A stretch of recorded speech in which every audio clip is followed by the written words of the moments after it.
People are always telling us we have to trust ourselves. You have to trust yourself. Self-trust is so important. But we don't always talk about why it's so important. And most importantly, how to do it. How do you learn to trust yourself?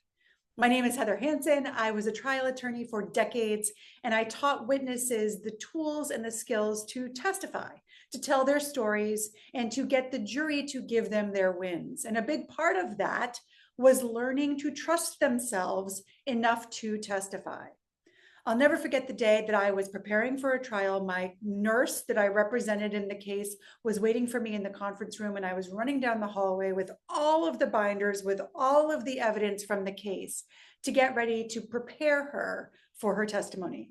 I walked into the conference room and she was in there and her leg was going like crazy under the table. She looked at me with big brown eyes and I could hear the tears in her voice when she said, "Why can't you do it for me? I wish you could testify for me." And the answer to that was very simple. I could never do it as well as she could. I was not the person that the jury wanted to hear from. I didn't have the experience, the education, the training, the talent, the passion. I didn't want what she wanted, a win, as much as she did. She had to advocate for herself. And she had to be her own authority on how to do that. I could give her guidance and tools like I do now for all of my clients, but ultimately, she was her own authority and she was and always would be her most powerful advocate. She had to trust that that was true and she had to trust herself. So I taught her the tools to do that. I taught her the tools to build her own belief in herself and then to build the jury's belief in her so that she could advocate for herself and get her win. And she did. And we won the case. But most touchingly for me, when we left the courtroom, one of the jurors ran up to this nurse and said to her, "If I ever need a nurse, I hope that they're like you." And that was the first time that I saw my client, the nurse, actually break down into tears because she knew she had not only won the case, but that she had been true to herself and could trust herself and had believed in herself and then supported that belief with the evidence of having not only won the case, but having won over that juror. So let's talk about why it's so important that you trust yourself. No one can advocate for you the way that you can. No one is more trustworthy to you than you are. No one has your passion, your talents. No one knows what you want and need as much as you do. And so if you're going to trust anyone in this world, it really must be you. And you are the one who must advocate for yourself as well. And you can't do that until you trust yourself. My definition of advocate is to, one, know what you want. Number two, ask for it out loud and with delight.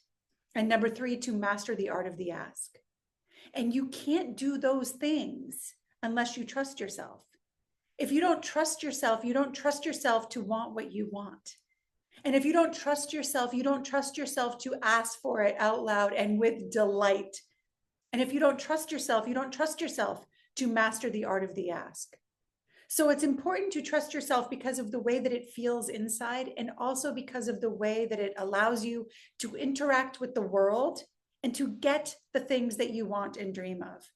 So it is a vitally important skill and it's one that can be taught. So how do you learn to trust yourself?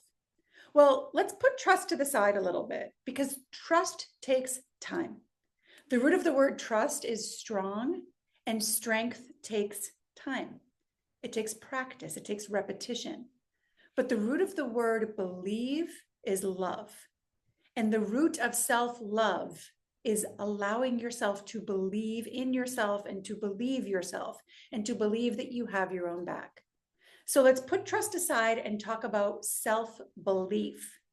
And when we talk about that, it's really what I call a belief triangle. All credibility is a belief triangle. You want yourself or someone else to believe you. That's one side of the belief triangle. You want them to believe in you. That's another side of the belief triangle. And most importantly, you want them to believe that you can help them. For that nurse that I represented in that case with her jury in the courtroom, she wanted them to believe her, to believe her testimony, to believe that the things that she said. She wanted them to believe in her, that she made the right decisions based on her training and her experience and her education for the patient. And she wanted them to believe that she could help them understand the issues, the complicated medical issues in the case. That triangle would establish her credibility with the jury. But we all have an inner jury who chooses what to believe. And she needed her inner jury to believe too. She needed to build that credibility with her inner jury. It had to believe her.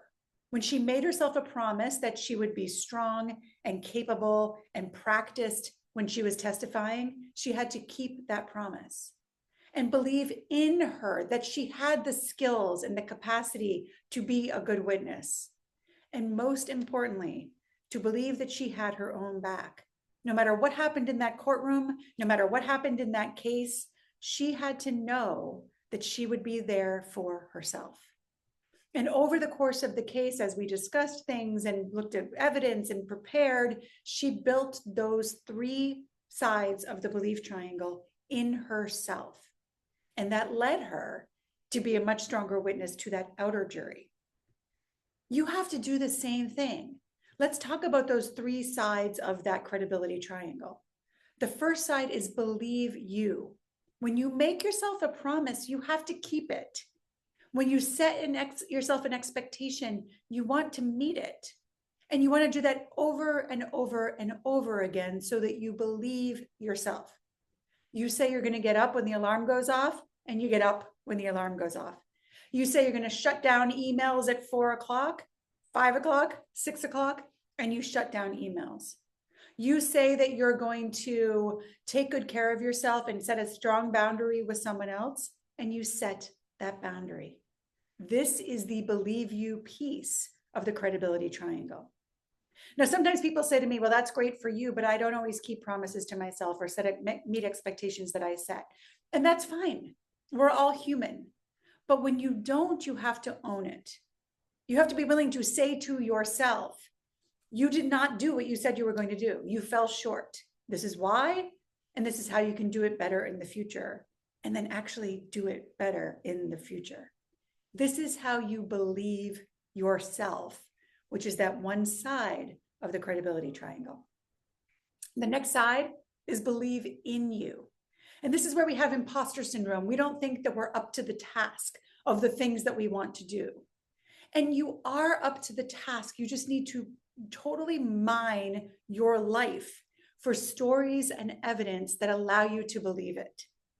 My nurse had never testified before. She had never been a witness at trial, but she had things in her life that could allow her to believe in her ability to testify. And we'll talk about those things in just a minute. But that's the believe in you side.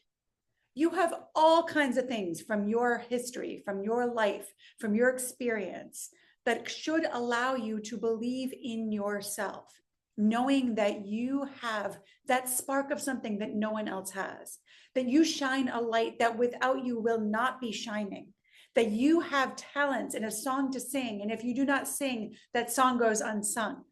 You have got to believe in you to build your self-belief, which leads to that self-trust. And then ultimately, you have to have that belief that you have your own back, that no matter what happens out there, in here, you've got you. You are your own protector. You are your own confidant. You are your own best advocate. And when you get those three together, you have self-belief, which is then the foundation of self-trust. So now you're thinking, well, how do I get that believe in you part? Give me more. And the more is with evidence.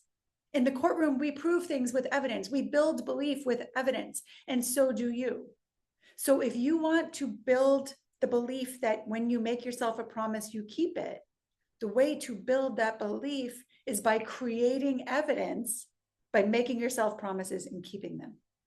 It's by collecting evidence of all the times in your past that you have made yourself promises and kept them.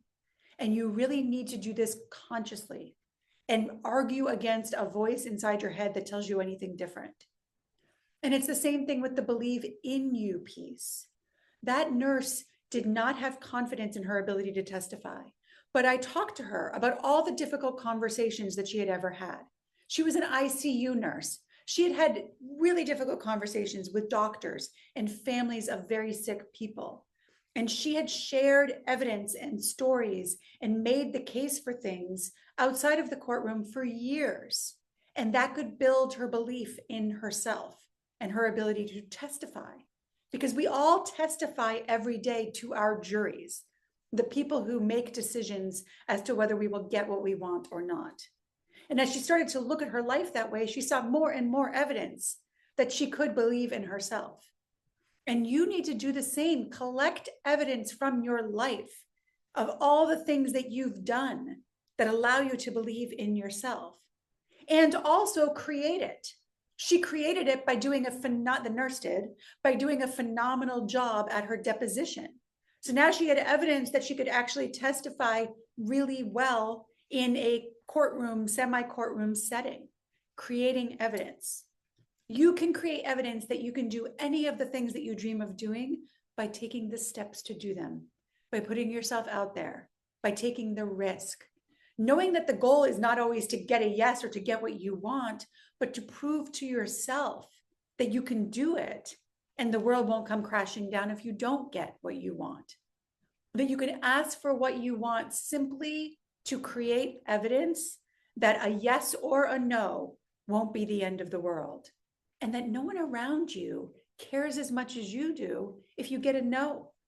So often we're afraid to ask for opportunities or resources because we're so afraid of being embarrassed if we get a no, but no's are not fatal. And creating evidence of that is going to help you to trust yourself and to trust that you can believe in yourself. And then that final foundation of the triangle, believing that you have your own back, is very much the same. Once you recognize that when you go out in the world and you ask for what you want and you advocate for yourself and you trust yourself to do that, that you also have your own back if things don't go your way. You have your own back. You support yourself. You know how to comfort yourself. You know how to make yourself feel better, and you know how to survive it. And that leads to trust. You know, one of the things that I know for sure is that most of the time in life, we're just looking for a feeling. We want to raise because it will give us a certain feeling. We want a relationship because that will give us a certain feeling. We want to reach more people, get more resources, all because it will give us a certain feeling. And we spend our lives looking for those feelings. And I know for sure that one of the best feelings in the world is the feeling of trusting yourself. It is imperative to your success that you learn to do so. And you can do it by focusing on that credibility triangle and starting with belief, and then collecting and creating evidence that supports that belief. And as you do, you will see how powerful you are. Your light, your song is individual to you. And you have to trust yourself to share it because no one else can or will. If you want more of this type of information, subscribe to my channel. Let me know in the comments what types of things you are doing to build that belief in yourself and what your struggles are, and I'll try to help you address them. Thanks for your time.